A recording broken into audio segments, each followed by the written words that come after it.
사람이 살아가면서 원치 않게 질병을 가지고 살게 됩니다. 그 병 중에 수많은 병 중에 슬프고도 주변 사람을 고통스럽게 하는 병이 있는데 그것은 뇌 손상으로 인한 치매라는 병입니다. 치매의 대표적인 증상은 점점 기억을 잃어간다는 거죠. 치매의 고통과 슬픔은 반드시 기억해야 되는 것들, 예를 들면 필요한 기억들, 좋은 추억들, 가까운 사람들, 또 가족, 이런 것에 대해서 기억하지 못한다는 게 슬픔이고 고통이죠.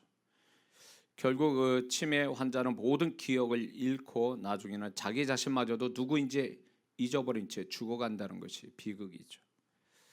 치매는 자신만 아니라 그 사람, 또 그 사람 아는 가족과 가까운 사람들도 슬픔을 또 고통을 갖게 된다는 것입니다. 우리도 이제 정상적인 사람도 치매 환자가 치매에 관한 병이 없다 할지라도 살아가면서 우리는 기억에 한계가 있습니다. 그래서 모든 지난 시간들을 다 기억할 수는 없습니다. 많은 것을 잊어가면서 우리가 사는 것이 보통 사람들의 모습인데 많이 잊어가면서 산다는 걸 우리는 건망증이라고 말합니다. 그런데 기억하지 못하고 잊어버리고 살아가는 이 건망증도 한편으로 생각해 보면 그것도 하나님의 은혜라는 생각이 듭니다. 왜냐하면 만약 고통스러운 기억들이 잊어지지 않고 언제나 생생하게 기억이 된다면 그거는 그 사람에게 있어서 치명적인 또 병이 될 것입니다. 그러므로 잊어질 것은 잊어지고 또 살아가는 것이 하나님의 은혜인데 그래서 우리가 그 잊어진 것을 잊어지고 우리가 잊어가면서 살아가는 것은 분명히 그거는 어떻게 보면 우리가 건강하게 살아가는데 하나님이 주신 은혜라는 생각 듭니다. 그러나 기억할 것은 분명히 기억하고 살아가야 되는 것이 마땅하다고 봅니다. 잊어질 걸 기억하고 기억할 것은 잊고 산다는 것은 일종의 비극입니다.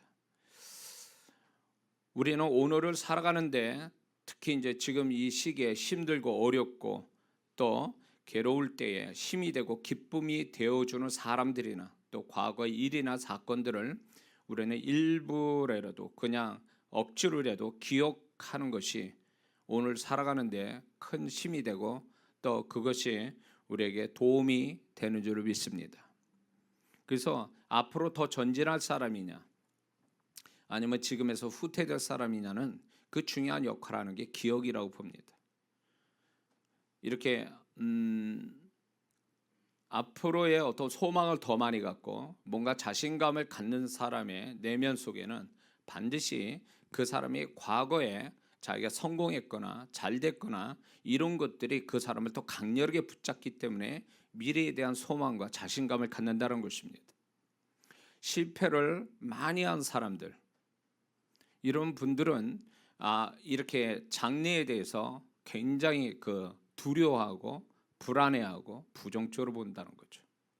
그래서 저와 여러분들이 지금 이 어려운 시기에 여러분들은 이제 장래를 어떻게 생각하는지 스스로 한번 생각해 볼 필요가 있습니다.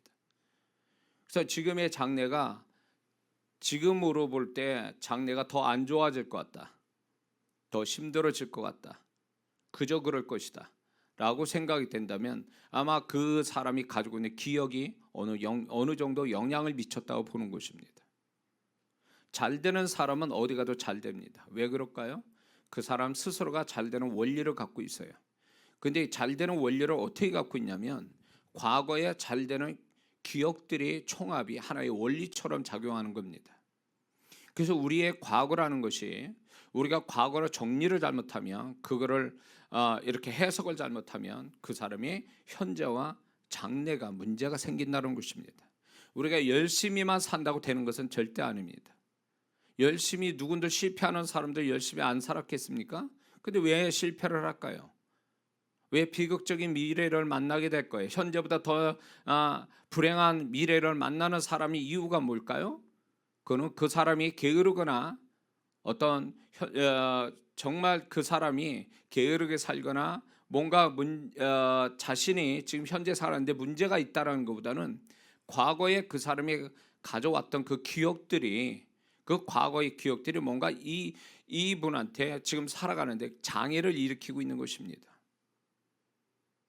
그래서 우리는 기도할 때 이런 기도하는 게 중요합니다. 하나님, 내가 미래를 살아가는데 나를 불행하게 만들고 내 인생에 걸림돌이 되고 방해거리가 되는 과거의 기억들을 소멸시켜 달라고, 이런 기도는 반드시 해야 된다는 것입니다. 하나님께서 제가 18년 전에 교회 바깥에 사역을 시작됐을 때에 그 전에 주님께서 저의 과거의 기억, 안 좋았던 기억을 치유해 주시는 그 사건이 한 번 있었습니다. 그 잘못된 과거의 기억들, 사람이나 어떤 물질에 관한 거라든가 어떤 일에 관한 것들이 저도 몰랐는데 성령께서 계속 보여주는 게, 내가 그것에 대한 깊은 뿌리가 돼서 오늘 살아가는데 나를 불행하게 만든다는 걸 성령께서 가르쳐 주셨어요. 그러면서 그거를 뿌리를 뽑아내는 시간들이 있었습니다. 그러면서 제가 이제 달라지는 사람이 된 거예요. 몇 시간 전하고 몇 시간 후가 달라진 겁니다. 그거는 상황은 그대로예요. 그러나 내 내면이 바뀌었어요. 그 내면을 바뀐 게 뭐냐면, 이 군더더기 같은 잊지 말아야 될 쓰잘데없는 나를 불행하게 만들고 앞으로 살아가는데 또 계속 장애를 일으키는 과거들을 다 소멸시키는 겁니다. 어릴 때부터 우리 부모님의 언어 폭력, 부모님에 대한 억압된 감정들, 그 언어들, 그다음에 내가 살아오면서 실패돼서 그거로 인하여 소갈이 했던 것들, 이런 모든 것들이 결국 내가 그냥 오늘 열심히 살아간다고 육체의 힘을 가지고 열심히 사는 것에 이거보다 더 엄청난 힘을 가지고 나를 지배하고 있었다는 걸 알게 된 겁니다. 이게 나의 이 과거가 정리가 안 됐구나. 하나님 앞에서 나는 잊어졌다고 해서 없어진 줄 알았더니 잊어진 게 아니라 계속 보이지 않게 내 심령 깊은 곳에 자리를 잡고 나를 영향을 주고 있었다는 겁니다. 왜 제가 그거를 알게 됐냐면, 저도 굉장히 열심히, 다른 사람보다 열심과 집중력과 정신력은 뛰어나다고 저는 스스로 생각하거든요. 그런데 어느 순간부터인가 장래를 생각하면 캄캄해요. 장래를 생각하면 두려워요. 장래를 생각하면 자신감이 없어요. 장래를 생각하면 안 될 것 같다는 생각이 더 커지는 거예요. 내가 왜 이런 사람이 됐을까? 살아가면서 상처를 많이 받고 내가 살아가는데 내가 누구보다도 하나님의 축복받은 목사인데도 불구하고 나는 이렇게 살아야 될 이유가 뭔가? 나는 왜 이렇게 생각하지? 라고 생각하고 추적을 한 끝에 내가 과거로부터의 나도 몰랐던, 나를 지배했던 뿌리 같은 그런 기억들이 있었다라는 거예요. 그것이. 그래서 그 부분에 대해서 제가 심각하게 생각하고, 또 성령께서 기도 가운데 저를 그 과거로 돌아가게 한 거예요. 상처받고 실패하고 슬퍼했고 지금까지 내 내면을 지배했던 그 사건들, 그 사람들, 그 일들을 돌아가게 하는 거예요. 얼마나 통곡하고 울었는지 몰라요. 미친 사람처럼 울었어요. 미친 사람처럼 얘기했어요. 미친 사람같이 소리를 쳤어요. 내가 떨쳐내지 못했던 그것들, 그 떨쳐내지 못했던 기억들이 그 몇 시간을 두고 제가 미친 듯이 저 혼자 교회에서 미친 듯이 거기에 제가 하고 있었던 거예요. 기도하다 못해 소리를 지르는 것에 그것도 모자라서 이 교회 바닥을 뒹굴면서 기도했어요. 그러고 나서 한바탕 하고 나니까 제가 딴 사람이 된 거예요. 근데 그 능력이, 이제 그런 기억이 소멸되는 거로 인해서 제가 달라진 하나의 현상이 분명한 게 뭐냐면, 나는 내 인생에 잘 되는 인생이 지금부터 시작이다. 내 미래는 지금부터 더 잘 될 거라는 이 확신이 들어오기 시작하는 거예요. 그러고 나서 제 인생이 달라지기 시작했죠. 교회 바깥에 사역하면서. 그래서 저는 집회 때마다 이 설교들을 이 부분에 대한 설교를 많이 합니다.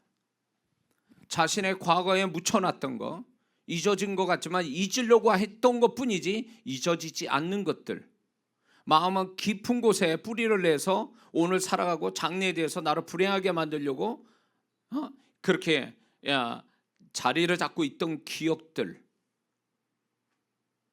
저는 이렇게 생각했어요. 왜 그 사람이 나를 안 도와주고 환경이 나를 안 도와주지? 그러면서 제가 스스로 그런 생각을 가져서 그런 환경과 사람이 오지 못한 탓을 저는 생각했지만, 그게 아니라 근본적으로 가보니까 내가 나 자신에 대해서 확신하지 못하고, 나를 격려하지 못하고, 나를 세워주지 못하고, 나에 대해서 부정적인 성향을 갖게 만든 나 자신의 문제가 바로 과거에 대한 기억이었어요. 그걸 소멸시키는데 성령님의 도움이 필요했던 거예요. 내 힘으로 안 되니까. 오늘날에도 많은 사람들이 멀쩡한데 그 사람 살아온 그 시간들 속에 어릴 때부터 시작해서 그 사람이 과거에 그런 어떤 기억된 것도 있고 기억이 안 된 것들이 있어요. 그런 것들이 지금 그 사람을 살아가는데 보이지 않게 그 사람을 얽어매고 그 사람을 붙잡고 있는 거죠. 근데 본인은 몰라요. 나처럼 41년 산 후에 알게 된 거예요. 어떤 사람은 죽을 때까지 모를 수도 있어요. 자기의 과거가 자기를 발목 잡고 있다는 걸 기억을 못해요. 그런 것들이 소멸되지 않는 한 그 사람 인생은 앞으로 그 인생이, 과거는 그렇다 쳐요. 내가 무능력했고 무기력했고 내가 어떻게 그렇게 할 수 없는 거니까 그럴 수 있다고 봐요. 그런데 내 장래만큼은 내가 얼마든지 더 잘 돼야 되는데 더 안 된다라는 거예요. 그놈의 기억 때문에, 버려지지 않는 기억 때문에. 그래서 오늘날 살아가는데 많은 사람들이 버려지지 못한 기억 때문에 사람이 이상한 사람들이 많아진 거예요. 머리는 좋은데 공부도 많이 했어요. 멀쩡하게 생겼는데 인생 사는 건 엉망으로 살아요. 다른 사람 봐도 저 사람 분명히 후회하고 나중에 통곡할 일인데도 그 사람은 그게 아닌 것처럼 생각해요. 왜 그럴까요? 뭐가 그 사람을 그렇게 만들까요? 그 사람이 버려지지 않는, 치유되지 않는 과거 때문에 그래요. 과거의 기억을 못한다 해서 기억이 없는 게 아니에요. 기억을 못할 뿐이에요. 그것이 무의식 속에 잠겨져서 나를 지배한다는 생각을 못해요. 근데 주님은 그걸 보신 거예요. 내가 앞으로 하나님의 사역과 많은 영혼들을 살리고 주님의 통로자가 되는데 네 그 쓰잘데없는 그 과거의 기억이 너를 불행하게 만들고, 그래서 그거를 그분이 치유하시기 시작한 거죠. 오늘을 살아가는데 우리가 좋지 않는 일, 어려운 일을 만나서 힘든 게 아니에요. 불쌍한 게 아니라 진짜 불쌍한 거는 그 사람을 그렇게 만든, 미래로 더 좋은 미래를 만들지 못하는 그 사람이 과거의 기억에 잡힌 그것이 더 불쌍한 거예요. 버려져야 할 기억을 못 버린 그것이 그 사람을 불행하게 만들고, 그게 그 사람을 불쌍하게 만든다는 걸 본인 자체도 모르는 거예요. 저도 그랬으니까요. 42살 때까지는. 하나님은 끊임없이 우리를 과거보다 더 잘 되기를 원하세요. 그렇게 인도하십니다. 믿습니까? 오늘보다 내일에 더 잘 되도록 하나님이 소망 가운데 우리 이끄는데, 왜 우리는 오늘보다 더 내일이 안 될 것 같고 어제보다 오늘이 더 잘 돼야 되는데 어제보다 오늘이 더 못해요? 왜 그럴까요? 하나님이 이렇게 우리를 풍성히 역사를 안 해서 그럴까요? 아니에요. 하나님의 문제가 아니에요. 그러면 우리가 접하고 있는 환경과 사람이 그렇게 장벽처럼 이렇게 내가 넘어갈 수 없게 그 정도로 나를 막고 있기 때문에 그럴까요? 아니에요.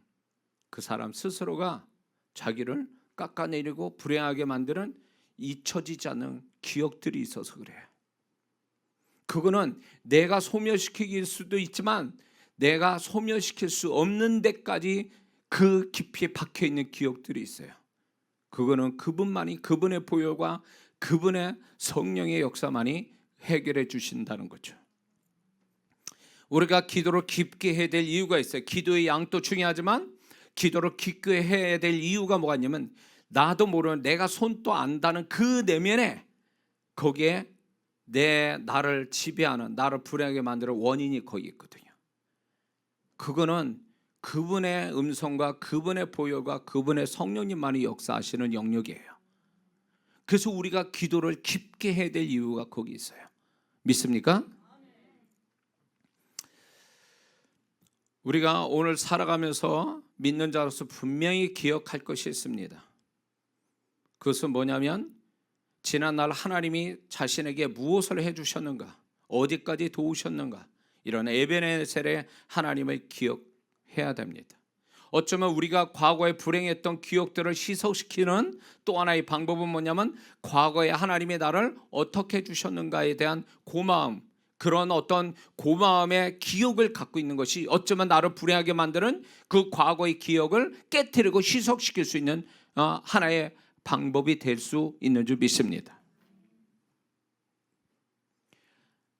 신명기 7장 18절 19절을 보면 내 하나님 여호와께서 바로와 온 애굽에 행하신 것을 잘 기억하되 내 하나님 여호와께서 너를 인도하여 내실 때 내가 목도한 큰 시험과 이적과 기사와 강한 손과 편파를 기억하라. 모세는 신명기의 말씀을 통해서 그가 과거에 하나님이 애굽에서 있을 때 광야에서 어떻게 하나님이 역사하신가를 분명히 기억하라고 얘기합니다. 이 모세를 통해서 하나님이 우리에게 말씀하시곤 그거예요. 너희가 과거를 힘들고 어려웠던 그걸 기억하는 게 아니라 내가 너희들을 어떻게 했는가를 기억하라고 말씀하고 있는 거예요.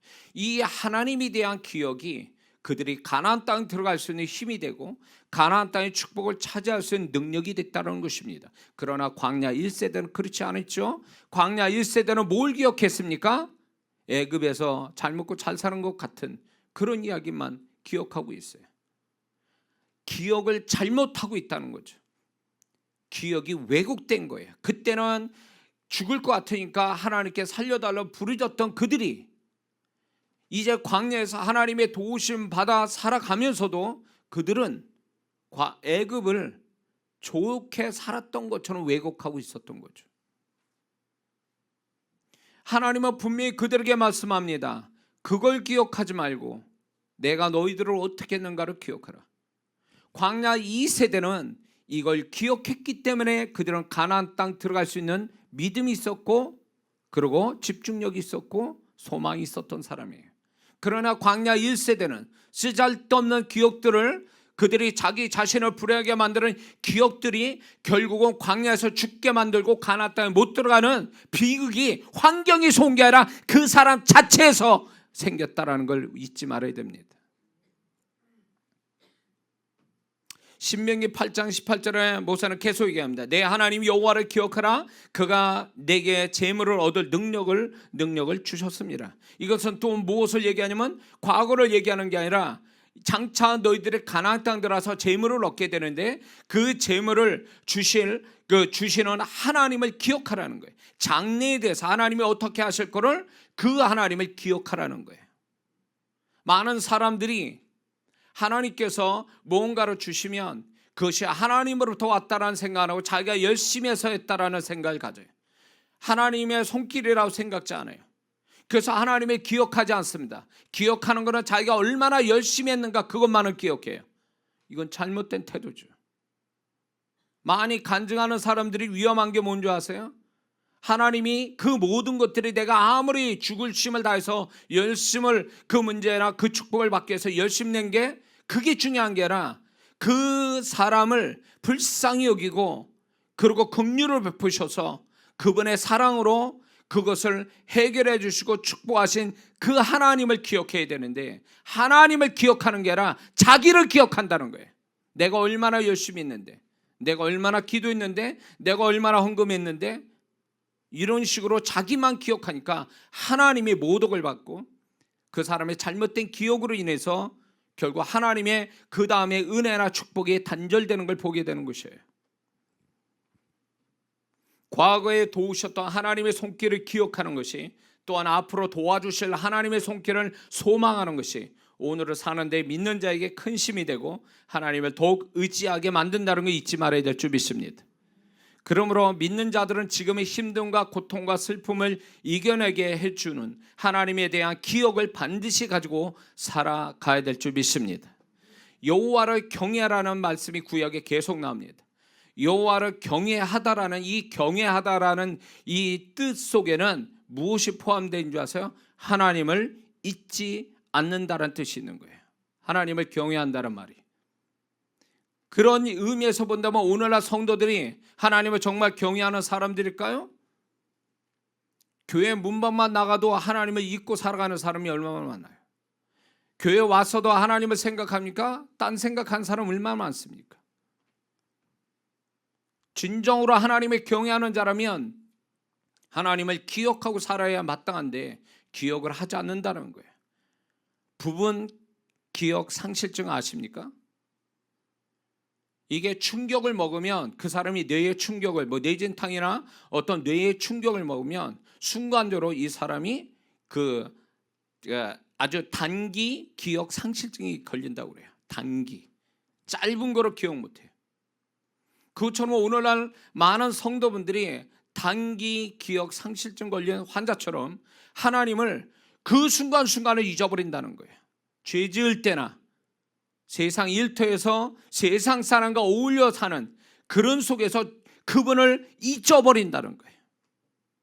단기 기억 상실증처럼. 하나님이 그걸 얼마나 하나님 어떻게 생각하시겠냐는 거예요. 우리가 하나님을 온전히 경외하는 자가 되려면 우리는 24시간 그분을 기억하며 살아가는 것이 마땅한 줄로 믿습니다. 그런데 기억 상태에도 종류가 있습니다. 희미한 기억이 있고 강렬하고도 생생한 기억이 있습니다. 또한 아무 감정이 안 나는 기억이 있는가 하면 깊은 감정을 가지고 기억하는 것이 있습니다. 바로 믿는 자는 세상 어떤 기억보다도 하나님과 그분의 말씀에 대한 기억이 언제나 강렬하고 생생하고 깊은 감정을 가지고 기억해야만 한다는 것입니다. 그러나 하나님을 기억하며 살아가야 될 하나님의 백성이 하나님을 잊고 살 때에 하나님을 잊은 자들에 대한 하나님의 태도가 성경에서 분명히 나옵니다. 신명기 8장 13절, 14절, 19절에 이렇게 말씀합니다. 내 우양이 번성하며 내 은금이 증식되며 내 소유가 다 풍부하게 될 때에 두렵건대 내 마음이 교만하여 내 하나님 여호와를 잊어버릴까 하노라. 내가 만일 내 하나님 여호와를 잊어버리고 다른 신들을 쫓아 그들을 섬기며 그들에게 절하면 내가 너희에게 증거하노니 너희가 정령이 망할 것이라. 사사기 3장 7절 8절을 보면 이스라엘 자손이 여호와의 목전에 악을 행하여 자기의 하나님 여호와를 잊어버리고 바알들과 아세라들을 섬긴지라. 여호와께서 이스라엘에게 진노하사 그들을 메소포타미아 왕 구산 리사다임의 손에 파셨으므로 이스라엘 자손이 구산 리사다임을 8년을 섬겼더니. 예레미야 3장 21절에 이렇게 말씀합니다. 소리가 헐벗은 산 위에서 들리니 곧 이스라엘 자손의 애곡하며 간구하는 것이라. 그 이유는 그들이 그 길을 굽게 하며 자기 하나님 여호와를 잊어버렸음이로다. 시편 50편 22절은 이렇게 또 말씀합니다. 하나님을 잊어버린 너희여 이제 이를 생각하라. 그렇지 않으면 내가 너희를 찢으리니 건질 자가 없으리라. 그러므로 하나님의 백성이 하나님을 잊고 안 잊고는 선택사항이 아니라 반드시 필수사항이며 잊게 되면 그것에 대한 징계를 하나님이 행하고 계신다는 것을 분명히 말씀해 주고 있습니다. 하나님은 이렇게 말씀합니다. 너희가 나를 잊고 사는 것이 비극의 시작이 될 것이라. 이렇게 말씀하시는 거예요. 이스라엘 백성들이 하나님 앞에 방종하고 타락하고 교만하고 우상 숭배에 빠져서 진노의 대상이 되고 이방 족속의 고통을 받게 된 근본적인 이유는 하나님의 존재와 말씀을 잊고 살았기 때문인 거예요. 하나님을 잊고 살아간 것이 징계의 대상이 된다는 거예요. 하나님을 잊고 산 것이 그들을 반조하고 타락하게 만들고 하나님의 진노의 대상이 되게 만들었다는 겁니다. 오늘날 우리가 생각한다면 우리를 다시 우리의 모습을 돌아본다면 교회를 다니는 거 좋습니다. 그러나 교회만 다녀요. 교회 문방만 나가면 하나님을 의도적이든 무의식적이든 잊고 살아요. 하나님의 존재를 잊고 하나님의 말씀을 잊어버리고 살아요. 그것이 하나님을 진노하게 만들고 하나님을 불쾌하게 만들고 하나님을 무시하는 게 되고, 하나님이 그 사람에 대해서 이제 하나님부터 서서히 잊혀져 가는 사람이 된다는 걸 잊지 말아야 됩니다. 많은 그리스도인들은 교회를 다닐 뿐 교회 문방만 나가면 하나님과 그분의 말씀을 잊고 사는데, 그것은 꼭 구약의 이스라엘 백성이 율법이 있고 제사가 있고 절기가 있고 제사장이 있어도 그들은 의도적으로 하나님과 하나님 말씀을 잊은 것과 같다라는 것입니다. 이사야 시대 때는 엄청난 그 경제로 부흥되고 신앙적으로 부흥했던 때예요. 그때 그들이 하나님께 제사를 늘 드리면서 신앙생활 잘하는 것처럼 보였지만, 하나님은 그들이 하나님을 잊고 살고 죄를 범하며 하나님께 가까이 오지 않는 그들의 심령에 대하여 하나님이 지적하고 있었단 말이에요. 행위가 중요한 게 아니라 그들의 마음속에 항상 하나님이 살아계시고 그분의 말씀을 기억하고 있느냐는 거예요.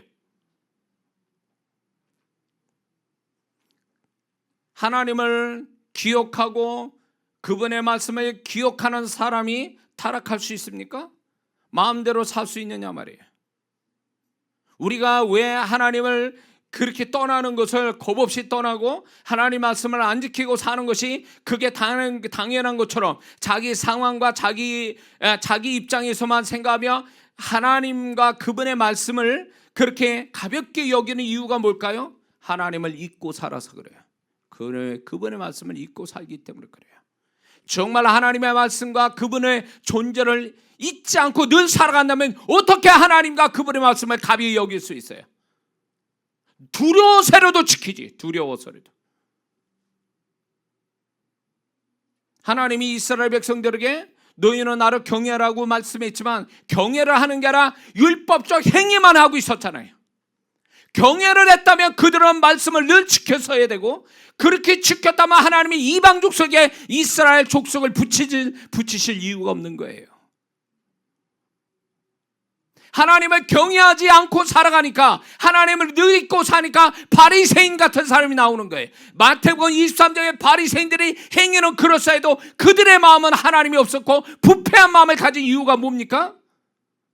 하나님을 잊고 사는 거예요. 행위만 있을 뿐이지 그 마음에는 하나님이 그분의 말씀에 살아있지는 않았다라는 거죠.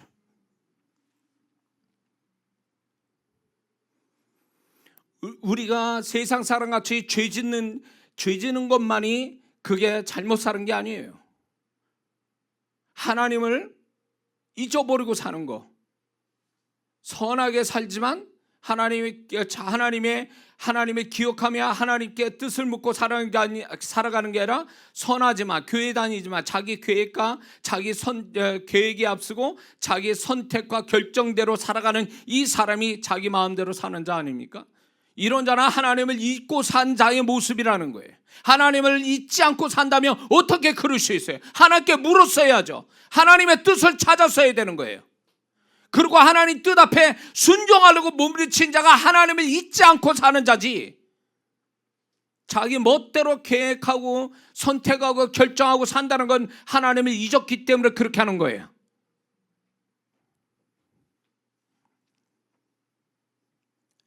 하나님은 우리의 행위를 보며 기뻐하시는 게 아니에요. 우리의 마음의 태도를 보시고 그분이 우리를 어떻게 하실까를 결정하신다는 걸 잊지 말아야 됩니다. 구약에는 행위를 가지고도 하나님의 은혜와 축복을 받을 수 있었어요. 그게 온전한 신앙이 아니었기 때문에 신약이 있었던 거고, 신약에서 예수님을 통해서 하나님을 어떻게 섬겨야 될지를 가르쳐 주셨잖아요. 그분의 뜻이면 생명도 버려야 되는, 그분 앞에 생명을 버린다는 건 그분을 귀히 여기고 존중하기 때문에, 자기 생명보다 더 귀하게 여기기 때문에 그렇게 할 수 있었던 거죠.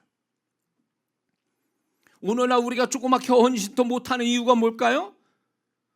그건 하나님을 잊고 살기 때문에 하나님께 그만큼 헌신도 못하는 거예요. 잊어버리고 살기 때문에. 여러분들 생각해 보세요. 내가 친구가 있는데 그 친구를 오랫동안 못 봤어요. 기억도 안 나. 기억할 틈도 없어. 몇십 년 지나가서 그 친구가 기억이 안 나는 그 친구가 와서 도와달라 그러면 도와주겠습니까? 안 도와주죠. 내가 그 친구는 남 같은 친구를 뭘 도와줘요? 적어도 그 친구와 교통하면서 내가 늘 그 친구와 교통하면서 그 친구가 늘 생각이 나고 내가 기억을 하고 있을 때 그 친구한테 친밀감이 있어서 그 친구를 뭘 도와줄 마음도 생기지. 전혀 기억이 안 나는 그 친구에게 도와달라 그러면 정말 여러분들이 그냥 도와주겠냐고. 남 같은 그 친구를 안 도와줘요.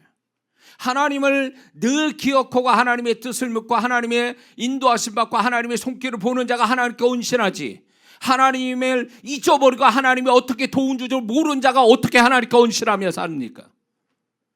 오늘날 성도들이 교회 하나님 앞에 헌신하는 게 인색해서 작은 교회가 문을 닫는 이유가, 수백 개의 교회가 1년에 문을 닫는 이유가 뭔지 아세요? 성도가 모자라서가 아니에요. 그 성도들이 하나님을 잊고 사니까 헌신할 마음이 없는 거예요. 인색하면 교회 문 닫아도 괜찮다라는 거예요.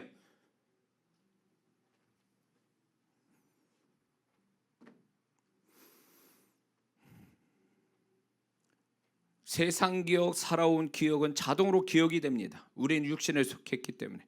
그러나 우리가 육신을 입고 살고 있기 때문에 하나님과 그분의 말씀을 기억하는 건 자동으로 기억되지 않아요. 우리 체질이 그래요. 자동으로 기억이 안 됩니다.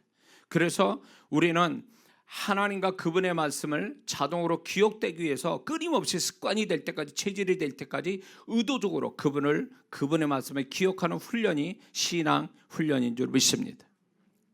그래야 좋은 성도가 되고 온전한 존재와 신앙으로 가는 사람이 될 수 있습니다.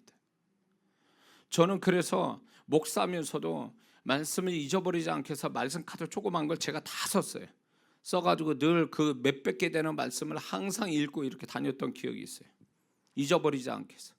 그 말씀이 내 마음에 새겨서 내가 자동으로 기억이 나도록, 내가 어떤 행위를 가질 때 그 말씀에 저절로 떠오르게, 그래서 그 말씀이 나를 지배하게 만들게, 그 말씀 때문에 내가 그 말씀에 제재를 받고 그 말씀 때문에 순종도 저절로 나오는, 그 말씀 때문에 내가 위로될 때까지, 그 말씀이 살아 움직일 때까지 계속 받다, 그거예요. 여러분들 그렇게 하십니까? 성경책은 좋은데 기억이 얼마나 됩니까? 일주일에 말씀을 몇 번이나 기억해서 마음에 담아둡니까? 제가 성령의 임재, 소위 말해서 성령님의 임재를 경험하기 위해서 1시간마다 그 임재를 초청하는 훈련을 했었어요. 그분을 기억하기 위해서 의도적으로. 그 훈련을 하고 나니까 내가 그 훈련이 체질이 돼서 한 6개월 이상을 체질이 되니까 이제는 자동으로 그분만 생각하면 쫙 임재가 오는 거예요. 잊어버리지 않기 위해서. 내가 어느 현장이나 내가 거기에 마음이 빼앗겨서 내가 그분을 잊어버릴까 봐, 그분의 임재를 잃어버리고 그분의 음성을 잃어버리고 내가 그분의 말씀을 잊어버릴까 봐 그냥 늘 그렇게 훈련을 했던 저의 과거가 있습니다. 지금도 마찬가지예요. 우리가 이게 습관이 안 되고 체질이 안 되면 우리는 세상과 죄와 마귀에 넘어가는 건 시간 문제예요. 우리가 그분과 그분의 말씀을 늘 기억하고 사는 것이 성령의 임재를 가져오는 방법이며 또한 세상과 죄와 마귀를 이기는 방법이 된다는 거 잊지 말아야 됩니다. 말씀을 잊어버리고 하나님을 잊어버리니까 죄와 세상의 마귀에 쉽게 넘어가 버리는 거예요. 그분을 늘 잊지 않고 산다면 어떻게 그렇게 쉽게 세상에 넘어가냐 말이에요. 자기 육신에 넘어가고 죄에 넘어가고 세상에 넘어가고. 요셉을 보세요. 창세기 39장 9절에 이제 보면은 보디발 아내의 유혹을 받는 그가 그 시간에 그 현장에서 그는 이렇게 말합니다. 내가 어찌 이 큰 악을 행하여 하나님께 큰 죄를 지으리까. 뭘 기억하고 있는 거예요? 하나님을 기억하고 있는 거죠. 그때는 말씀이 없었으니까 하나님의 존재를 기억하는 거예요. 근데 여기가 이 말씀이 더 실감나는 게 뭐냐면 우리는 하나님께이라는 단어를 쓰지만 원어상으로는 하나님께 대적하여 이런 말을 쓰고 있는 거예요. 사실 원어상으로 보면. 그러니까 이 요셉은 내가 이 죄를 짓는 것은 하나님께 대적하는 것이라고 생각을 하고 있었던 거예요. 이 정도로 하나님에 대한 기억이 노예로 살면서 혼자 노예로서 언제 죽을지도 모르는 이 노예 생활에서도 하나님을 그렇게 무섭게 기억하고 있었다는 거예요. 얼마나 좋은 찬스예요. 보디발 아내나 보디발에 사랑받을 수 있는 불법을 행하는 거지만 이것이 얼마나 이게 세상으로 볼 때는 얼마나 그 요셉에게 있어서 도움이 되겠습니까? 죄라는 개념을 뺀다면. 그러나 이 요셉은요, 그거 상황이나 이런저런 세상적 계산보다 더 그가 앞서고 생각했던 게 하나님에 대한 존재예요. 그 두려워하는 하나님, 두려운 하나님. 요셉이 그런 태도로 살았기 때문에 하나님이 그를 인정하게 되고 그가 어디를 가든 하나님이 함께 하셨고 그가 결국은 그 신앙으로 바로의 총리까지 가는 거죠. 그 두려움이 영적인 은사도 구하지 않는 은사까지 왔잖아요. 그 은사 하나가 바로의 총리가 되게 하는 은사까지 되잖아요. 어디에서 온 거예요? 요셉이 은사 달라고 열심히 기도해서 그게 온 거예요? 나를 출세시켜달라고 기도했기 때문에 온 거예요? 아니요. 요셉은요, 하나님을 기억하되 공의의 정의의 하나님, 경외하시는 두려운 하나님을 기억했기 때문에 그것이 모든 것의 출발점이 됐다는 거예요. 오늘날 우리의 신앙이 이게 필요한데 그게 정말 우리 안에 그게 있을까요? 기억해야 그분이 뭔가 나를 그분의 존재에 대한 그분의 말씀에 대한 어떤 강도 있게 우리한테 역사할 텐데 기억을 안 하니, 의도적으로 기억을 안 하니 그분이 내게선 희미한 거죠. 마음에서 희미해요. 말씀이 희미한 거예요. 이렇게 말씀을 강렬하게 받은 말씀도 하루만 지나면 다 잊어버려요. 그리고 우린 이렇게 얘기합니다. 난 기억력이 없어서. 기억력이 문제일까요? 그러므로 하나님과 그분의 말씀을 언제나 어디서나 요셉처럼 생생하게 잊지 않고 기억하여 오늘의 영적 싸움에서 이기며 사는 그리스도인이 우리는 반드시 되어야 될 줄 믿습니다. 또한 이 신앙과 더불어 기억에 관련되어 하나님의 시각에서는 세 종류의 사람이 있는데 나는 어떤 종류의 사람인가를 생각해 보아야 할 것이 있습니다. 첫 번째, 하나님의 시각에서 첫 번째 사람은 이런 사람이에요. 하나님에게서 잊혀진 사람, 하나님이 기억에서 없는 사람, 하나님이 모른다고 하는 사람들입니다. 대표적인 게 뭐냐면 구원받지 않은 사람이에요. 하나님의 기억에서 사라진 사람들, 하나님이 모른다고 하는 사람들. 제가 이렇게 어느 분이 안타까워서 믿지 않는 분을 이렇게 기도해 주기를, 헌금 사역해 주기를 원해서 이제 사역을 하다 보면 저도 그런 것들을 저도 처음에 그게 이렇게 그런 걸 보면서 이게 안 믿는다 그래서 하나님이 기억을 아예 이 사람을 모른다고 하는 사람이 아니었구나. 안 믿어도 중보하는 사람이 많으면 하나님이 그 사람에 대해서 기억하고 계시더라고요. 기억하신다는 걸 어떻게 아냐면 제가 그분에 대해서 믿지 않는 사람들도 그분에 대한 어떤 영감이 저한테 와요. 이 사람이 어떻다라는 거와 이 사람이 구원에 어느 정도까지 왔다는 걸 그분이 나한테 계시해 줄 때가 있어요. 그런가 하면 어떤 사람은 아무리 이렇게 영감을 받아 이 사람을 하나님이 영감을 주셔서 이 사람에 대해서 좀 이렇게 알고 싶어도 먹통인 사람이 있어요. 시커매 아무것도 안 보여. 이 사람은요 기도 못 받은 사람이에요. 중복 기도를 받지 못해서 이 사람은 흑암의 세력에 딱 잡힌 사람이에요. 그러니까 이런 사람은 하나님이 기억 안 하세요. 아시지만 모른다고 하는 사람이 되어버리고 만 거죠. 그래서 이게 구원받을 사람에 대해서 기도를 중복 기도한다는 게 굉장히 중요한 문제예요. 지금 구원은 못 받았어도 중보기도 많이 하게 되면 하나님께서 이 사람을 어느 순간부터 알게 되신다는 거예요. 삭개오가 자기 동족에 이미 죄인 취급받고 그 사람도 죄책감에 살았던 사람이에요. 그러나 그 길을 지나갈 때 주님이 그 이름을 불러줬잖아요. 알고 계셨잖아요. 그 사람의 심령을 알고 계셨잖아요. 이거예요. 우리가 구원받지 않는 영혼이라도 내 가까운 가족이나 그 주변 사람의 정말 사랑하는 사람들이 구원 안 받았어도 정말 그 기도를 많이 해주면 하나님이 하나하나 그 사람을 기억해 주시고 구원으로 이끌어 주신다는 거예요. 그래서 이 중보 기도가 굉장히 중요한 거예요. 이게 기도를 안 받으면 이 사람은 구원받을 길이 없어요. 하나님을 모른다는 거예요. 그리고 마태복음 7장 22절과 23절에 그날에 많은 사람이 나더러 이르되 주여 주여 우리가 주의 이름으로 선지자 노릇하며 주의 이름으로 귀신을 쫓으며 주의 이름으로 많은 권능을 행치 아니하셨나이까 하리니 그때 내가 저희에게 밝히 말하되 내가 너희를 도무지 알지 못하니 불법을 행하는 자들아 내게서 떠나가라 하리라. 뭐예요? 하나님이 기억을 아예 안 하는 사람은 뭐냐? 불법을 행하는 자들. 하나님의 사람이지만 불법으로 행하는 자는 하나님이 기억 안 하신다. 자, 예수 믿고 그냥 징창망창 그냥 세상 사람처럼 막 살면 하나님 기억할 것 같습니까? 그 사람은 거의 불순자 취급을 받을 거예요. 하나님께서 나는 구원받았으니까 하나님 나를 은혜 주시고 축복하실까 사랑해 주실까? 아니요, 그렇지 않아요.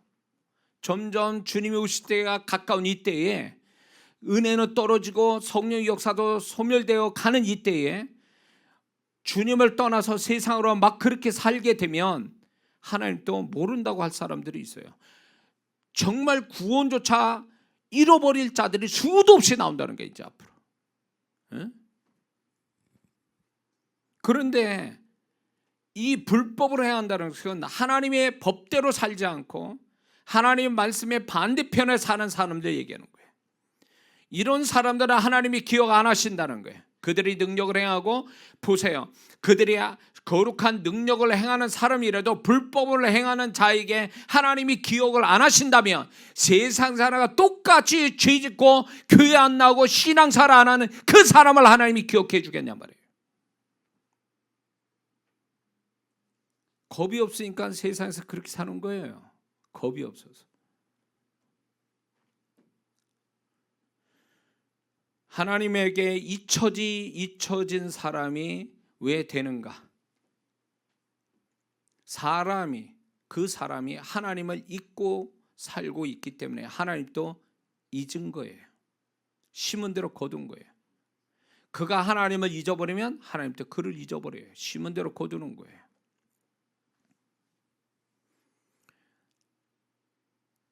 왜 하나님이 나한테 하나님의 손길이 이렇게 풍성하게 안 나타납니까? 왜 하나님의 흔적이 내 삶에 없지요? 그거는요, 그 사람이 하나님을 잊어버리고 사는, 의도적으로 잊어버리고 살았기 때문에 하나님도 그를 잊어버렸기 때문에 하나님의 흔적이 없는 거예요. 누구를 탓해요? 하나님이 기다리실 때, 그 영혼을 기다리실 때, 은혜 베푸실 때 하나님께 오지 않고 나타나지 않으면 하나님 앞에서 잊어진 자가 된다는 거예요. 잠언서 1장 24절에서 26절을 보니까 내가 불렀으나 너희가 듣기 싫어했고 내가 손을 펼쳤으나 돌아보는 자가 없었고 도리어 나의 모든 교훈을 멸시하며 나의 책망을 받지 아니하였은즉 너희가 재앙을 만날 때 내가 웃을 것이며 너희에게 두려움이 임할 때 내가 비웃으리라. 모른다는 얘기예요. 남같이 생각하는 거예요. 응?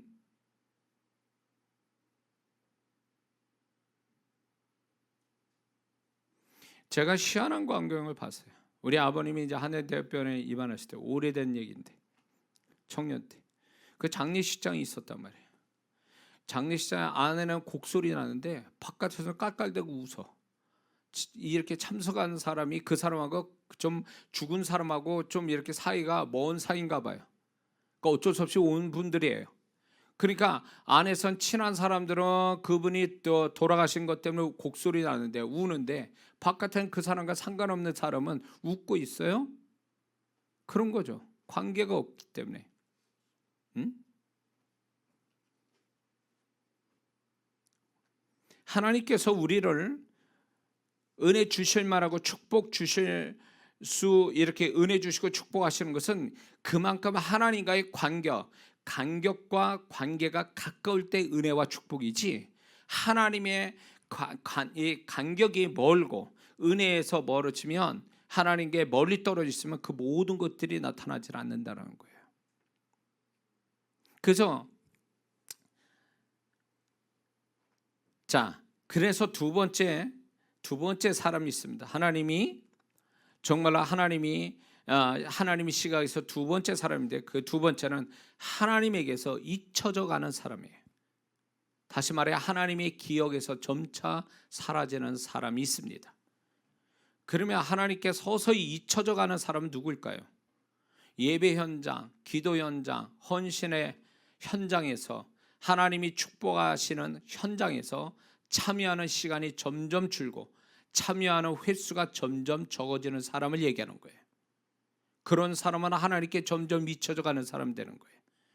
그런가 하면은 처음에는 하나님이 받으실 만한 마음을 가지고 하나님께 행했던 사람이 점점 그런 마음은 없어지고 형식과 가식과 인색함과 억지로 해서 행위만 남는 사람은 하나님께 점점점 멀어져 가는 사람이에요. 또 그런가 하면 시간이 갈수록 하나님의 말씀을 점점 안 지키는 사람들은 하나님이 기억에서 점점점 멀어져 가는 사람이에요. 하나님이 기억하지 않는다라는 얘기는, 하나님에게서 기억이 점점 사라진다는 얘기는 하나님의 은혜나 축복이 점점 줄어든다는 얘기와 같은 거예요.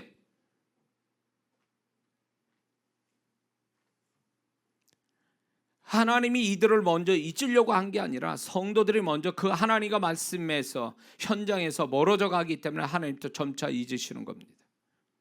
그러므로 자신의 심령과 삶에 하나님의 은혜와 축복이 점점 사라지고 있다라면 내가 먼저 하나님께 멀어지고 있지는 않는가를 생각해야 된다는 것입니다. 하나님 탓이 아니에요. 하나님은 내가 하는 대로 그분은 그대로 행하신 분이에요. 근데 내 삶이 가면 갈수록 하나님이 흔적이 없어요. 손길이 나타나지 않아요. 그러면 나를 돌아봐야 돼요. 내가 하나님 앞에서 내가 멀어져 가는 사람인지, 내가 하나님을 멀리 내가 하나님은 항상 그 자리에 있는데 내가 점점 멀어지는 사람이 되지 않는가를 살펴봐야 된다는 거예요. 저는 이제 주님의 음성을 듣고 이렇게도 알지만 제 삶을 통해서 하나님이 나를 어떻게 대하시는가를 삶을 통해서 알 때가 많아요. 그게 뭐냐면 제 삶에서 하나님께서 베푸신 은혜의 강도, 수준, 은혜나 축복의 수준, 강도, 이런 게 있어요. 제가 어느 정도 그게 수치는 안 나와도 감각적으로 그게 있어요. 그런데 어느 순간부터 그게 줄거나 많으면 다행이에요. 많으면 이게 뭘로 하나님이 이렇게 하시지? 그것도 원인을 찾아야 돼요. 근데 이게 뭔가 수준이 뚝뚝뚝 떨어지면 나를 돌아봐야 돼요. 내가 하나님께 뭔가 그분으로부터 멀리 떨어져 나온 게 있지 않는가?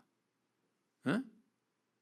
그분의 의도에서, 그분의 뜻에서, 그분의 손길에서 나는 멀리 떨어져 나와 있는 게 아닌가를 생각해 봐야 되는 거예요. 그러면 틀림없이 원인 없는 결과는 없어요. 반드시 결과가 있다면 원인이 있는 거예요.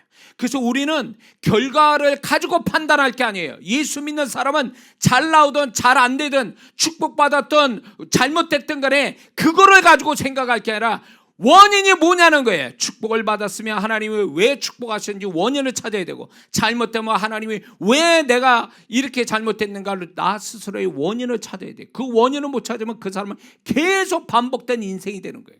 반복된 인생. 그러면 그 사람은 어떻게 생각해요? 하나님은 나에게 고난만 주신 하나님, 이렇게 생각해요. 아니요, 절대 그렇지 않아요. 본인을 돌아보라고 자기 자신이 어떻게 했는가 하나님 앞에. 예배 잘 드렸던 사람이 어느 날 예배 안 나와요. 집중해서 예배 잘 드렸던 사람이 언젠가부터 졸기 시작하고 딴 생각해요.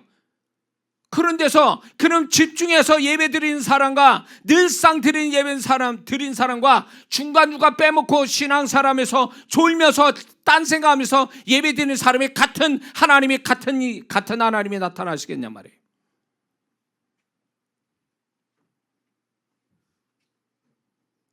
이스라엘 백성같이 광야 1세대같이 목이 곧고 교만하여 자기의 문제를 못 봅니다. 교만한 자는 절대로 자기가 문제 있다고 생각 안 해요. 탓을 하는데 바깥에 탓을 많이 해요. 그건 교만한 자의 태도예요. 교만한 자는 절대로 자기 탓 안 합니다. 이스라엘 백성이 그랬단 말이에요. 광야 이스라엘 백성들이 자기 탓했습니까? 아니잖아요. 그래서 하나님이 그들은 목이 뻣뻣한 자다. 그게 무슨 얘기예요? 교만한 자요. 자기를 돌아볼 생각이 없다 이 얘기예요. 그 정도로 교만한 거예요. 자기를 돌아보지 못할 정도로. 그걸 누구 탓해요? 자기가 그렇게 벌려놓고 누굴 탓하냐고. 이런 사람은요, 자기를 돌아보지 못한 사람은 결국 하나님이 그런 하나님만 만나는 거예요. 맨날 고난 주고 징계하고 이런 하나님만 계속 만나는 거예요. 자기가 하나님부터 멀어져 가고 있음에도 하나님 왜 나한테 멀리 가시냐고 이렇게. 하나님은 항상 그 자리에 역사하고 계셨단 말이에요. 근데 내가 멀어져 간 거예요. 예배 3번 드릴 거 1번 드리고 기도 3번 할 거 1번 하고 있고 헌신할 거 하다가 안 해버리고, 그게 하나님께 자기 스스로가 멀리 간 거 아니냐 말이에요. 그게. 그렇고 누구라 하나님을 왜 하나님은 내게서 멀어지냐고 어떻게 그렇게 말을 합니까? 교만하니까 모르는 거예요. 분별이 없는 거예요. 교만하니까 자기 탓하고 싶은 마음은 없는 거죠. 그러니까 심지어는 하나님까지 탓하는 거예요. 이 광야 이스라엘 백성들 같이. 정신 차려야 돼요. 그분은 우리에게 하나밖에 없는 독생자 예수님마저도 기꺼이 주신 하나님이세요. 우리가 원하지도 않은데 그분이 기꺼이 나를 살리시기 위해서 그 하나밖에 없는 독생자 예수님을 우리한테 주신 하나님을 뭔들 안 주시겠냐 말이에요. 근데 왜 그 하나님을 오해하냐 말이에요. 교만하니까 그런 거예요. 교만하니까 분별력이 떨어지는 거예요. 교만하니까 자기를 못 보는 거예요. 겸손해야 자기를 보는데 교만하니까 자기를 못 보는 거지. 교만은 패망의 선봉이야. 거만은 넘어짐의 앞잡이라.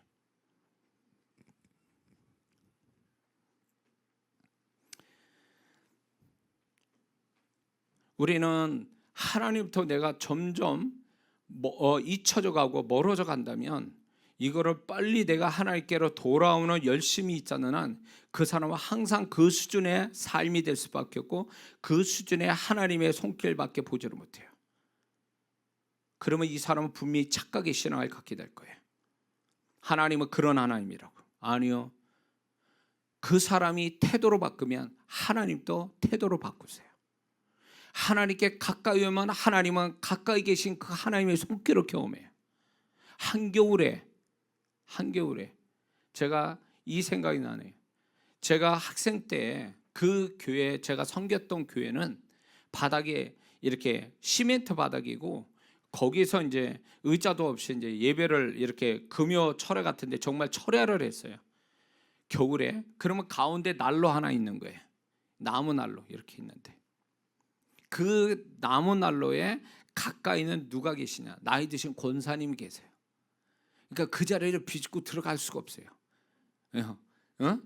안 돼요. 얘 이상 들어갈 수가 없어요. 젊은 친구가.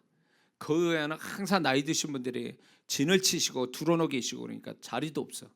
그러니까 젊은 사람은 어떻게 하냐? 맨 뒤로 가요. 그러면 그 한겨울에 옛날 아시죠? 집들은 다 외벽이에요. 그러니까 이중벽이 아니라고. 외벽이니까 또 창문이 더 얼마나 많아. 겨울에 교회 창문. 바람이 막 들어오는 거죠. 왜 옛날에는 그렇게 왜 추웠던 거예요? 왜 이렇게 많이 추웠던 거예요? 왜? 그 바람 막 들어오죠. 그러면 그 교회 그 가운데 있는 난로 하나 가지고 이제 새벽까지 기도하는 거예요. 근데 뭐 젊은 학생 제가 어떻게 새벽까지 기도합니까? 하다가 자는 거지.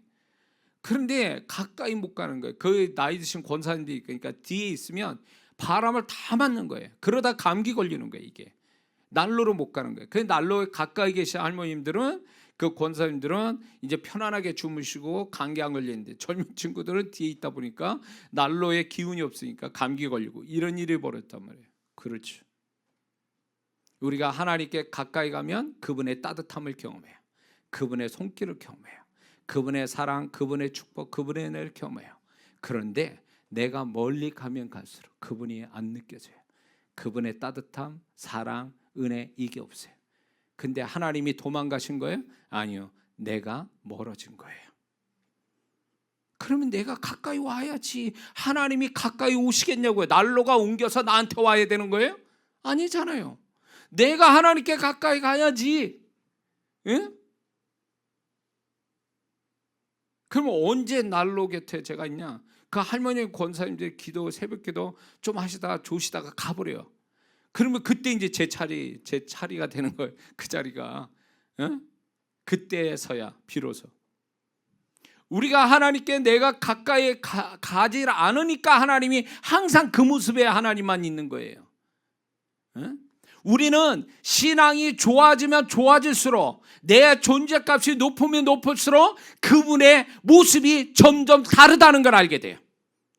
하나님을 시간 갈수록 내 신앙과 내 존재값이 높을수록 하나님은 항상 새로운 하나님을 만나야 이게 정상적인 신앙이에요.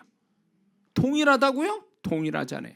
동일하신 하나님을 만나는 건 자기가 항상 그 자리에서 그 신앙 그 수준으로 있으니까 그 하나님이 그런 모습으로만 나오는 거예요. 근데 하나님은 어떤 모습이요? 내가 좀 더 하나님께 가까이 가고 열심히 하면 정말 더 흥분되고 더 좋으신 하나님, 더 나를 사랑하시는 하나님을 우리는 얼마든지 경험할 수 있단 말이에요. 내가 가까이만 가면. 근데 왜 안 하냐 그 얘기예요. 왜 그 하나님이 경험이 안 되냐 말이에요.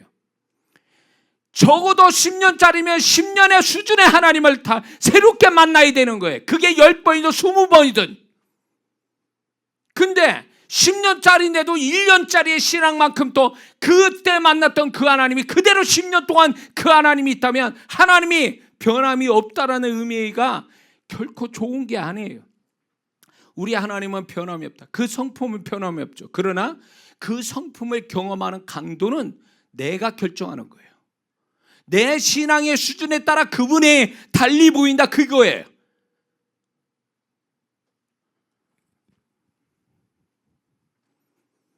그러므로 우리가 하나님께 잊혀져 간다는 것은 굉장히 두려운 거예요.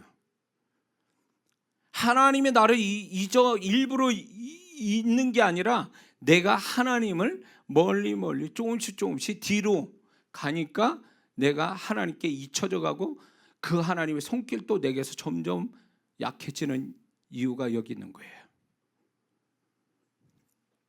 마지막에 하나님이 늘 기억해 주는 사람, 언제나 하나님이 잊지 않는 사람이 있습니다.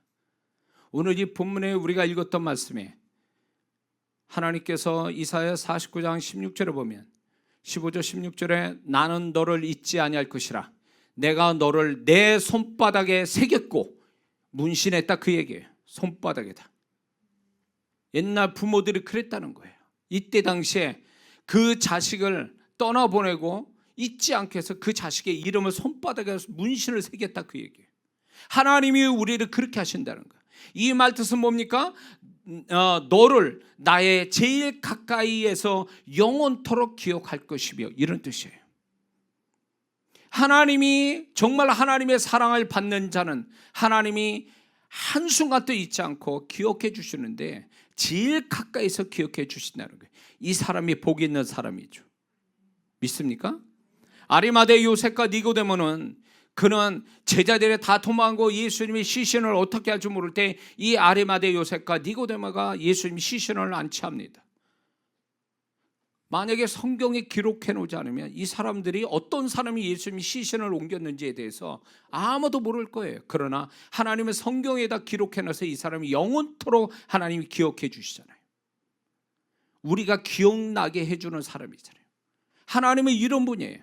네가 나한테 귀한 일 했다. 나는 영원토록 너를 기억할 거야. 향유를 부어 예수님 발 앞에 향유를 부었던 그 여인에 대해서 복음이 전파되는 곳마다 이 여인을 기념하라, 기억해 주라는 거예요. 하나님이 그런 분이에요. 우리 주님이 그런 분이라고. 정말로 우리가 그분 앞에 늘 기억되고 산다는 얘기는 그분의 은혜와 축복이 늘 있다라는 뜻과 같다라는 얘기예요. 믿습니까? 막달라 마리아가 예수님의 시신이라도 향품을 발라서 마지막 헌신을 하고 싶어하는 그 마음을 가지고 안식 후 그 예수님 시신이 있는 곳에 가서 거기서 최초로 예수님의 부활하신 모습을 보게 되는 영광을 얻게 되죠. 이 여인의 헌신을 주님은 기억해 주고 계신 거예요. 제자들이 예수님의 부활을 첫 번째 본 영광의 제자들이 아니고 이 막달라 마리아, 마지막 순간까지 예수님을 위해서 헌신을 마지막까지 하는, 마음을 다하여 헌신하는 이 여인에게 예수님의 영광을 나타내 주셨다는 거예요. 기억해 주셨다는 거예요. 사람은 기억 안 했는데 하나님이 기억해 주셨다는 거예요. 제가 서울 면목동에서 이제 집회를 하는데, 그때 이제 주님이 이렇게 사역을 하다가 갑자기 저한테 영감이 오는 게 뭐였냐면, 여기에 그 교회에서 이 식당에서 일을 하시는 권사님이 있다는 거예요. 나이 드신 여자 권사님인데 그분이 무릎이 문제가 있다라고 주님이 저한테 말씀하는 거예요. 근데 이 권사님이 정말 신실하게 그 식당이라는데 그 교인들을 다 이렇게 식당 관리하면서 힘든데 무릎이 고장이 난 거에 대해서 주님이 기억하시고 저를 얘기하시더라고요. 그래서 주님의 음성이 이게 들어옵니다. 그분 누구세요? 그랬더니 한 권사님이 울면서 나오는 거예요. 그때 너무 감격스러웠어요. 그리고 제가 기도를 하는데 그분이 그날 기도하는 그 순간에 그분이 무릎이 치유받았어요. 너는 기가 막힌 거예요. 이 교회에 숨어서 주님을 위하여 주님만 보시기 원하시고 알기를 원하시는 그 헌신을 저 같은 사계한테 알려주시는 거예요. 전체적으로 다 알려줘요. 거기는 그 교회 성도만 아니라 저를 아는 분들이 다 거기에 와가지고 빽빽하게 그 교회 의자에 빽빽하게 앉았는데 주님이 공개적으로 그분을 칭찬하고 계신 거예요. 기억해 주신 거예요. 제가 이 사역을요, 재미를 들여가지고 교회 갈 때마다, 집회 갈 때마다 주님 여기에는 숨은 일꾼 없습니까? 알려주세요. 에? 그러면 정말 진짜 누가 알아주기를 원치 않으면서 그냥 주님만 알아주시면 되는, 그러면서 정말 주님께 헌신하는 사람들이 그 교회마다 있어요. 근데 주님이 저에게 그걸 알려주셔서 기억나게 하시는 거예요. 기억나게. 와, 이게 그렇구나. 하나님이 늘 기억해 줄 만한 사람이 돼야 되겠구나. 저도 그렇게 생각이, 그 사역하면서 그렇게 나타나요. 제 생각이었죠. 제가 그 2002년에 기억이 나는 게, 하나님 앞에 정말 주님, 제가 만약에 교회 바깥에 나가서 사역을 하게 된다면 주님, 제가 주님의 마음을 표현하는 자가 되기 원합니다. 저 혼자 기도할 때. 근데 주님이 그 기도를 기억하시고 받아주시고 기억하셨어요. 그래서 제가 집회를 이렇게 할 때마다 나도 상관이 없는, 내가 전혀 생각지 않는 그분을 얘기하게 돼요. 그분의 마음을 얘기하고 성도들의 밀려오는 그 마음을 가지고 주님의 마음이 어떠한지를 그걸 막 말하기 시작한 거예요. 거기서 성도들이 막 깨지기 시작하는 거예요. 주님의 음성을 듣기 시작하는 거예요. 이게 뭐야 이게? 에? 저도 놀랐어요. 그리고 이제 목회자분들을, 이제 사역자분들을 영적인 그 은사들, 이 영적인 기술들을 가르치기 위해서 목회자 부흥학교를 만들었는데, 저는 이제 기술적인 것만 가르치려고 했는데 주님께서 생각지도 않게 메시지를 이렇게 전하게 되더라고요. 메시지를 하라고 하는 거예요. 그게 했는데 그게 주님의 마음이 막 쏟아져 나오는 거예요. 목회자를 향한 주님의 마음. 그러니까 목회자들이 처음에 영적 기술 은사 받기 위해서 왔다가 그냥 깨지는 거예요. 그냥 첫날부터 막 깨지기 시작하는 거예요. 근데 놀라운 거는 그 사역자들 그렇게 깨지고 나니까 은사나 능력이 그냥 전이가 그냥 저절로 되는 거예요. 그러면서 그분들이 교회 갈 때 교회가 달라지는 거, 그 간증들을 제가 듣기 시작하는 거예요. 근데 이게 이제 나중에는 야, 이게 주님이 이걸 기뻐하시구나, 내게 이런 걸 주셨구나. 그래서 개교회마다 집회할 때, 아니면 제가 센터에서 집회할 때마다 의도적으로 주님의 음성을 말하게 해달라고 제가 기도하면서 집회를 인도하면 성령이 강한 임재가 올 때 주님을 얘기하게 하더라고요. 그럴 때 내 안과 심령들 속에서 정화되는 게 느껴져요. 그들의 인간적인 마음들이 싹 이렇게 그분의 말씀으로 정화되면서 그분의 마음으로 딱 채워지는 게 보여지는 거예요. 그러니까 그 메시지 듣다가 치유가 일어나고, 메시지 듣다가 막 불이 떨어지고, 메시지 듣다가 뒤집어지는 거예요. 막 사람들이 이거구나, 주님이 이걸 기뻐하시구나, 이거 성령님이 이걸 원하셔서 임재를 주시는구나. 그때로부터 지금까지 주님, 제가 주님의 마음을 표현하게 해주세요. 여러분들 그게 있어요.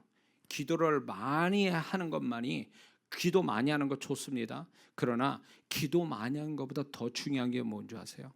그분이 기억해 주시는 기도를 하는 게 중요한 거예요. 그분이 기억해 주시는 기도. 그러면 반드시 그분이 기억하신다는 건 무슨 뜻이에요? 그분이 역사를 하신다는 거예요. 네가 그 말했니? 그 마음이 내 마음에 쏙 든다. 내가 너를 언젠가, 내가 네 기도, 잠깐 한 기도지만 내가 그 기도대로 응답하마. 그러니까 우리가 기도할 때, 제가 기도를 가르쳐 드렸잖아요. 내가 기도한 것들이 주님의 마음에서 이게 옳은지 그른지 어떻게 생각하시는지를 좀 생각하며 기도하라고 제가 얘기를 하지 않습니까? 그래야 그분이 이 기도 아니다, 다른 기도, 다른 방법으로 기도해라, 이러면 또 기도 바꾸고, 내가 기도를 했는데 갑자기 이런 거 경험했습니까? 주님, 내가 이걸 놓고 기도합니다. 그때 내 안에서 감동이 훅 오면서 눈물 나는 거. 그게 뭔지 아세요? 주님이 그렇게 원했던 기도예요. 나를 통해서 듣고 싶어 했던 그 기도. 그 기도는요, 그분이 내내 기억하시고 내내 그 기억하신 기도를, 응답을 내내 해 주신다는 거예요. 할렐루야.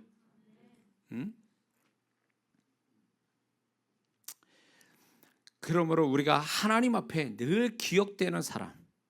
그러면 어떤 사람이 하나님이 이렇게 기억해 주시는 사람이 될까요? 제가 보니까 한 7가지가 돼요. 늘 하나님을 기억하는 사람. 그 사람이 하나님이 늘 기억해 준 사람이 됩니다. 두 번째는 늘 하나님과 그분의 말씀이 우선이 되는 사람. 세 번째는 하나님을 늘 마음과 삶의 현장에서 발견하려고 하는 사람. 네 번째는 하나님을 위해 최선을 다해 헌신하는 사람. 다섯 번째는 그분이 필요할 때 늘 그 자리에 있는 사람. 이제 니고데모와 아리마대 요셉같이. 여섯 번째, 늘 하나님께 감사하는 사람. 일곱 번째, 믿음을 늘 사용하는 사람. 이 사람들이 하나님이 기억해 주는 사람들이에요. 이게 얼마나 기쁜 일이에요. 나하고 오래 정말 나는 잊었는데 어느 분은요, 저를 기억해 주셔서 목사님이 그때 그런 얘기했고 저한테 이런 기도, 그러면 얼마나 또 제가 기분이 좋은지 몰라요. 나는 잊었는데 그분은 그거를 굉장히 고마워하고 굉장히 그걸 강렬하게 의미를 받아들여서 그분이 잘 되는 그 모습 볼 때마다 그게 얼마나 감사한지 몰라요. 이게 누군가에게 기억된다, 좋은 의미에서 기억된다는 건 축복이고 기쁨이죠. 그런데 하나님이 나를 기억해 주신다는 건 이건 영광이에요. 그 기억으로 끝나는 게 아니라 그분은 기억하시면서 축복하시는 하나님으로 나타나신다는 거예요. 그러므로 이 예배에 참여하는 우리 모든 성도, 영산으로 참여하는 모든 성도에게 제가 묻습니다. 여러분은 하나님과 그분의 말씀을 언제나 잊지 않고 기억하고 있습니까? 여러분은 언제나 하나님께서 기억해 주시는 존재로 살고 있습니까? 이 두 가지를 질문합니다. 기도합니다.